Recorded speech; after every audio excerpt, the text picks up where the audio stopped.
Please welcome this week's special guest, Michael. Right,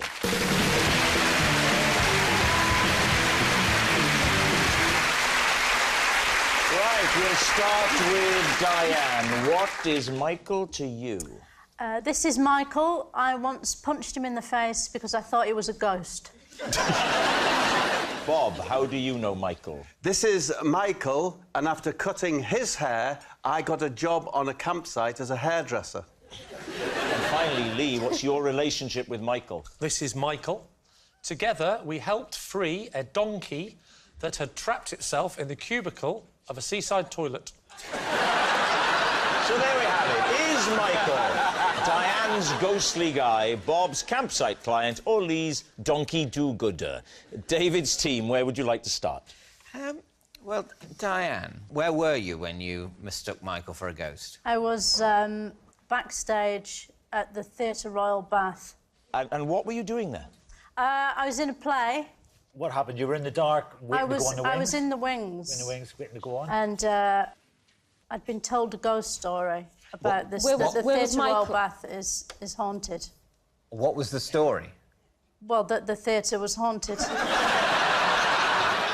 They said that about once a week, this ghost, a man with white hair, would float around the theatre.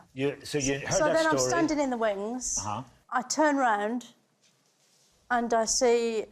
Well, I know it's Michael now, but at the time I thought it was the ghost because of the hair. And I sort of inadvertently punched him. And what was he wearing? He wearing quite dark clothes because he was, you know, working backstage. He looked like he was kneeling on some sort of prop. So he looked like he didn't have any legs. That's what made me think, oh, my God, it's the ghost. So he sort of sidled up and knelt on something. Yeah. I have to say, I have slightly less sympathy for Michael now. I realise that what he did is he sort of crept up behind you and knelt there. That is slightly creepy behaviour, isn't it? Yeah. I did ask him why he was kneeling on the bookcase. Yeah, but I imagine that at that point he was also asking you why you hit him. Yeah. Did he answer you? Was he able to say why he was kneeling on there? Yeah. He said there weren't any chairs backstage. All right, who next? OK, Bob, you cut Michael's hair, and this was on a campsite. Yeah. How did you come to... Because you're not a hairdresser, are you? I'm a hairdresser, David. You previously worked as a hairdresser, had you? I'm from a family, I'm the youngest of 4 boys.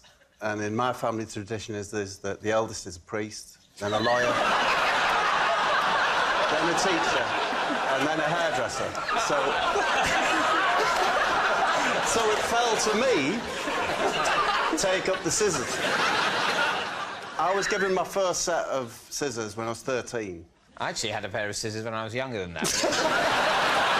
Were you the 4th child? Yeah, no, it wasn't. It was more for, you know, cutting out bits of coloured paper. Oh, no, these were Japanese steels. These were Yasakis. Right, OK. So you were given these hairdressing scissors at the age of 14? Yes. Had you undergone any further training or just were encouraged to experiment? Well, here's the rub. Because Michael, or Mickey, as you know, Mickey the drink, he's...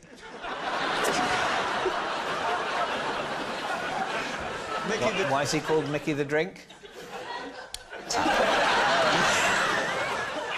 Anyway, so, he was one of the first people that I ever gave a haircut to as a young boy. He was one of my friends. And then, fast forward to 1982. I go to the World Cup in Spain. There was Michael, Billy the Pigeon...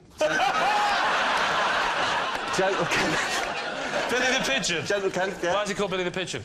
Oh, he's found his way home. No, he's a pigeon.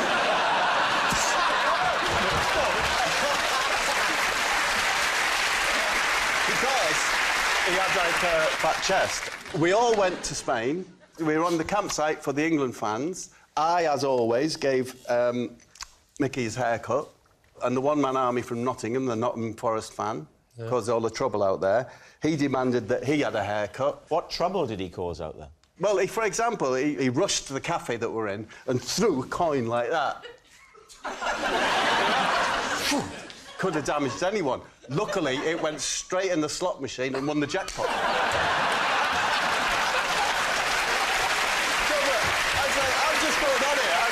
It was really rather simple story. So I cut Mickey's hair, I'd done since he was 13. So you'd cut his hair regularly. You first did when he was 13. When he was 13, the first you people's were his hair. regular hairdresser. No, that would be a lie, but I would always cut Mickey's hair. Yeah. I was seen doing this, and before you knew it, over the course of the next 10 days, I probably did 50 to 60 haircuts. And were you paid for these haircuts? I probably was, but in kind. Right. Oh, Because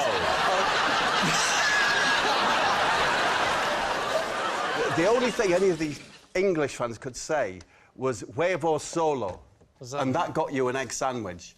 And I seem to remember that people, because I was cutting hair, it was always in the morning, that someone would bring me, "Oh, mate, you're busy cutting hair, you have a huevo solo." So you're paid in egg sandwiches? I think maybe I was. And you did 50 haircuts over, what, how many days? I think that was probably 8 days. So you're having 50 egg sandwiches over 8 days? I mean, I'm interested in the haircuts themselves. Yeah. Was there a signature style? It was the early 80s. Were there mullets going on? I mean, what was the look? It was a feathered look. I was expert. It was called, where I'm from, it's called the foffer. You'll probably think of it like Rod Stewart. Oh, it's a lovely look. Layered at the bottom. Yes. Yeah. Do you still cut hair now? Oh, not so much now, Robert. To be honest with you, I can't do the new cuts. What? Do you hear that? I can't do the new cuts. I can't do the new cuts. Right, what about Lee and the donkey? So, Lee, tell us your story. I was at the seaside. I went to... Whereabouts? Blackpool. When was this? This was last year, believe it or not. Last year? Only last year, since the last series, and why it hasn't cropped up so far. Fair enough. On holiday, or were you summer seasoning? Summer seasoning? Doing a summer season? I'm not a juggler. Or were They have comedians in Blackpool. Or were you giving a keynote speech at the Conservative Party conference?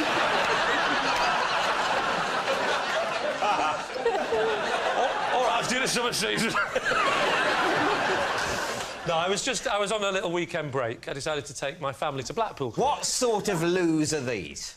Public toilets on Blackpool seafront. So you go into the loo... I go into the loo to use the toilet. Where's the donkey? The donkey is in the cubicle. The door was shut, and I did that thing where I looked underneath, and I just saw... I said, you belong, mate. Which way was the donkey? Which way? Which way in was he? He was actually facing outwards, so the bottom was stuck in the cubicle, and the head was sticking out the front. So he reversed in, did he? No, he didn't reverse in. The toilet reversed up to him. Yes, he reversed in. OK. It turns out someone that's witnessed this happen... Yeah. He'd gone into the toilet... Who is this person who witnessed this happen? It was some guy was in there. Some other guy, not Michael. There's a guy... And he goes, I tell you what's happened here. Yeah. This donkey, and what did he say? I walked in and I went, blimey, there's a donkey stuck in the cubicle. And the man told us, this donkey has wandered in from the beach, you know, where they do the donkey rides, and then someone had used the hand dryer, and he's freaked, ran round, got disorientated, and then reversed into a cubicle. And at this point now, Michael was in there, because the other fellow went out. He said, I'm not dealing with it, I've got to go. I'm just the one that's here to explain the scenario. He said, the guy said, I'm not dealing with this one, I've just got a leopard out of the sink. You can do this one. So he goes out, and the donkey's back end was literally stuck inside the cubicle. How did you get the donkey out? I pulled the reins as hard as he had reins. That's why we knew he wasn't a wild donkey. There's a lot of wild donkeys as well. I'm pulling at his reins like that, and Michael sort of tried to lean over the back, and he had his beach towel with him, and gently gave him a little, I wouldn't say a whip, that would be hard, but enough to make him try and come forward. But it just didn't work. We could not get this donkey out. Right. Died. Oops, fell off. Join us next week on What Action! Yeah. At least it was the right way in to use the loo. Yes, perhaps he was using the loo. That's why he wouldn't come out. He needed the loo. Yeah. I hadn't thought of that. I say donkey, I mean fat bloke. I remember I was a fat bloke, and I wanted to use the donkey. And he had one of those funny little Blackpool masks on of a donkey. It's all coming back to me now. I got arrested. I did 3 months in Parkhurst. The story. He's in 3 months in Parkhurst. But since we last did the show... Michael is a prison officer. I think how David is. So there we are. We need an answer. David's team. Is Michael Diane's ghostly guy, Bob's campsite client, or Lee's donkey do-gooder? Well, what do you think? See, when I heard Diane's story, I thought that was a lie. And then I heard Bob's story and Lee's story. And then suddenly Diane's story seems a little bit more real. I think it's Bob. I think giving your man a haircut is the truth. 50 haircuts in a week, paid in egg sandwiches. I don't know that you can do that hairstyle with one pair of scissors. I'm from a family of hairdressers, and I just don't think you can do Rod Stewart. A family of hairdressers. Scissors, Did you have more than one pair of scissors with you? No, well, my response to that, Nadia, is a family of not very good hairdressers.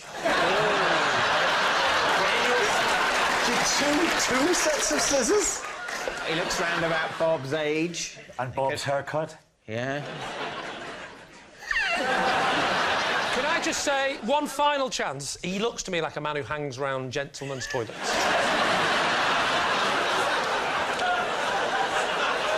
I'm going with Diane. Yeah. Going with Diane. We're settling. David's team are saying that it is Diane.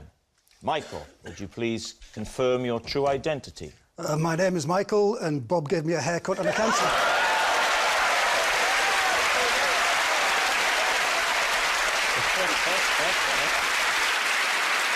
We can actually see photographic evidence of Bob cutting Michael's hair. There they are. Oh, my gosh. It really did happen. Thank you very much, Michael. Please welcome this week's special guest, Michael.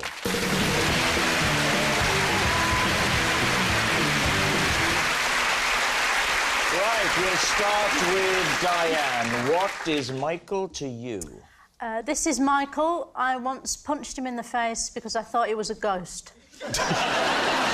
Bob, how do you know Michael? This is Michael, and after cutting his hair, I got a job on a campsite as a hairdresser. And finally, Lee, what's your relationship with Michael? This is Michael. Together, we helped free a donkey that had trapped itself in the cubicle of a seaside toilet. So there we have it. Is Michael Diane's ghostly guy, Bob's campsite client, or Lee's donkey do-gooder? David's team, where would you like to start? Well, Diane, where were you when you mistook Michael for a ghost? I was backstage at the Theatre Royal Bath. And what were you doing there? I was in a play. What happened? You were in the dark, waiting to go on the wings? I was in the wings. In the wings, waiting to go on? And